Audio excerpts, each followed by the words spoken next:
আপনারা ১.৫ বছর ধরে হুম। এরকম অনেক আন্দোলন সংগ্রামকে তো আপনারাই মব বলতেন। হুম। আমার বাবুল ভাইরাই তো বিভিন্ন আন্দোলন সংগ্রামকে মব বলতেন। হুম। তো এখন এই বাংলাদেশ ব্যাংকের এই ঘটনাটাকে বিক্ষোভ বলছেন আপনারা। হুম। কয়েকদিন আগে সালাউদ্দিন সাহেব স্বরাষ্ট্রমন্ত্রী হয়েই বললেন যে বাংলাদেশে তিনি আর কোনো মব হতে দিবেন না। হুম। তাহলে এটা কি তাহলে? এটা বিক্ষোভ। তাহলে এটাতে কিছু বলা যাবে না, করা যাবে না। এটা তো গণতান্ত্রিক পদ্ধতি আছে। প্রত্যেকটা প্রক্রিয়াগতভাবে তো একটা জিনিস আগানো যায়। যার বিরুদ্ধে এই মব ভায়োলেন্স বা যেটাই হলো না কেন, তিনি তো বাংলাদেশের মানে শ্রেষ্ঠ ওয়ান অফ দ্য মানে রিনাউন্ড অর্থনীতিবিদ।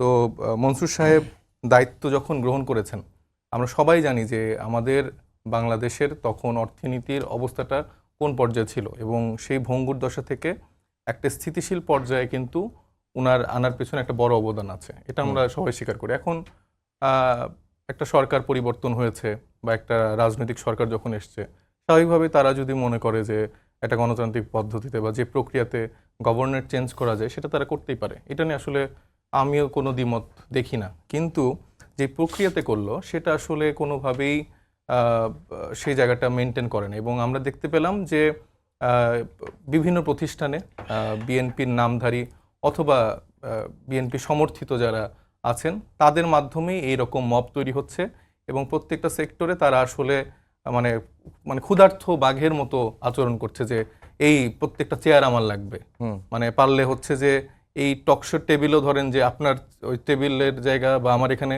বদলে বিএনপির ৩ জন যদি রাখতে পারতো তাহলে হয়তো বা বিএনপির মনে একটু শান্তি লাগতো।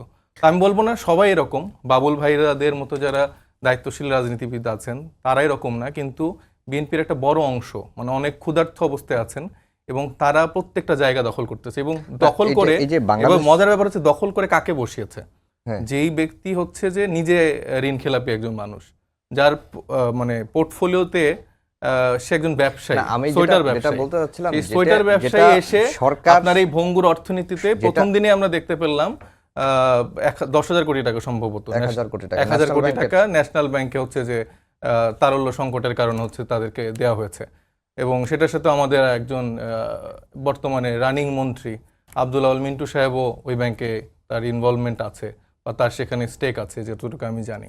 তো এটা তো সেই আগের কায়দায় আমি দেখছি। আমার মনে হচ্ছে যে আরেকজন সালমান এফ রহমানকে তৈরি করার জন্য বিএনপি প্রস্তুত নিচ্ছে।